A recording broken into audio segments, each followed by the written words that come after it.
I got some bad news from Baylor men's basketball, and I actually heard this on the Matt Mosley show. And y'all need to check that out. It's a YouTube show by Rogue Media Network. It's newer. So and Matt Mosley had Ashley Hodge on. They did discuss like the Europe trip, the roster some, Baylor football win over SMU, and Big 12 football a little bit, and the non-conference schedule as well for Baylor men's basketball. He did say something very notable. So what is it exactly? And there's actually a separate segment for it on Matt Mosley's show, so y'all need to look at it and listen to it.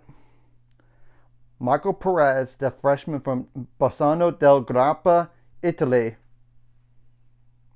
as a 6'8", 215-pound forward, tore his ACL. This is obviously not great news here, and he was going to be a guy in the rotation. He's not like a starter, but a rotation guy. So this is definitely a blow, somewhat, to the Baylor men's basketball depth-wise. And there's nothing you can do about torn ACLs. It just happens through non-contact or contact, but whatever. And if y'all don't recall that when Baylor men's basketball did like kind of a video on like meeting the players, like the players saying their names and stuff, Jesslyn Bodo is not healthy either. He had something around his wrist. So I don't know how long he's going to be out, and hopefully it's going to be no later than halfway to January and all this. So yeah, it's something to monitor for sure on just Jesslyn Bodo. And I am praying for Maikcol Perez on the recovery, and don't rush yourself back too quick. Now, where does this leave for Baylor men's basketball right now? Given what I already know about Jesslyn Bodo. You might have to play some small ball 5 with Michael Ratai. I noticed Kane Powell, and as well as Mayo Soyoye, but that's a guy that you could have redshirted, but you might have to thrust him into action already. I mean, it's just telling the truth, and obviously this does also impact potentially who's going to be at the 4 position if Michael Ratai is at the small ball 5. I mean, Dan Skillings, he might have to be at that position. Or Cameron Carr slash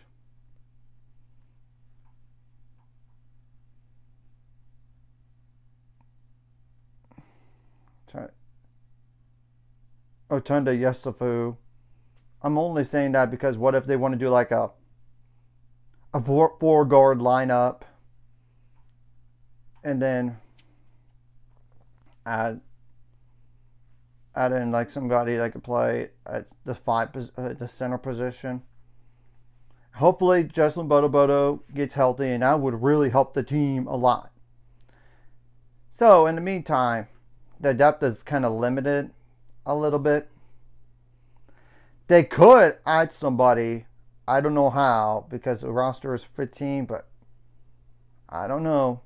But if they're going to add somebody, it has to be in the midseason, as in January, because it's too late to add somebody now. It is too late. So I just want to get that out of the way. And I will make sure to put the Ashley Hodge interview with Matt Mosley in the description below, so y'all could watch and listen to it. And it's very good stuff. I'm telling you guys right now. And I would have never said anything until Baylor announced something publicly or somebody said it publicly. Now this is public on a YouTube show. And Ashley Hodge is very close to the Baylor men's basketball program. So you could trust them. So we're gonna have to wait and see. I already went over like the non-conference schedule, so they're gonna have to just adjust with those bigger games on a non-con already, like a Creighton, a St. John's, and who knows about the other third game, but still in the Memphis game on the road. At least the Louisville game is in in February, to be exact, by Valentine's Day, February 14th, aka my birthday. So that's something notable. And I know there's Washington at home as well. It's not like I'm trying to breeze by all these other opponents, but those are opponents that Baylor should win. So they're going to have to be very careful with the foul trouble now until they might add somebody later to add more depth, and Justin Bodo getting healthy. Because I do think if Justin Bodo gets healthy, you could put him in the starting lineup and then Kane Powell coming off the bench. And maybe at times you might play Maikcol Perez at the small ball 5 position, center position anyway, but still, now you kind of might have to thrust him into that. So yeah, not great news, and Baylor's men's basketball has had injury issues since the national title year.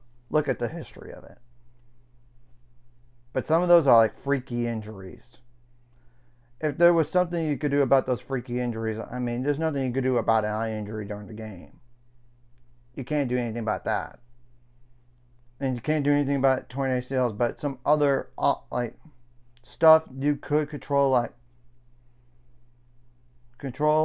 do whatever you can to control yourself off the court and don't have like injuries freakishly from something other than playing basketball.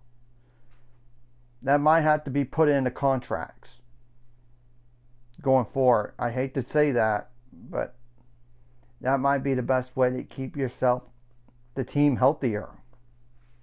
And so we're going to have to wait and see. So anyways, if you like this content, hit the like and subscribe button. See you guys later on the road to 800 subscribers. Of course, ultimate goal is 1,000 more. So my money, of course, like video, comment video really helps YouTube background. Some more people see us. Sharing the videos does help as well. Some more people could watch. And if you're watching, and that hit subscribe button, hit the notification bell as well.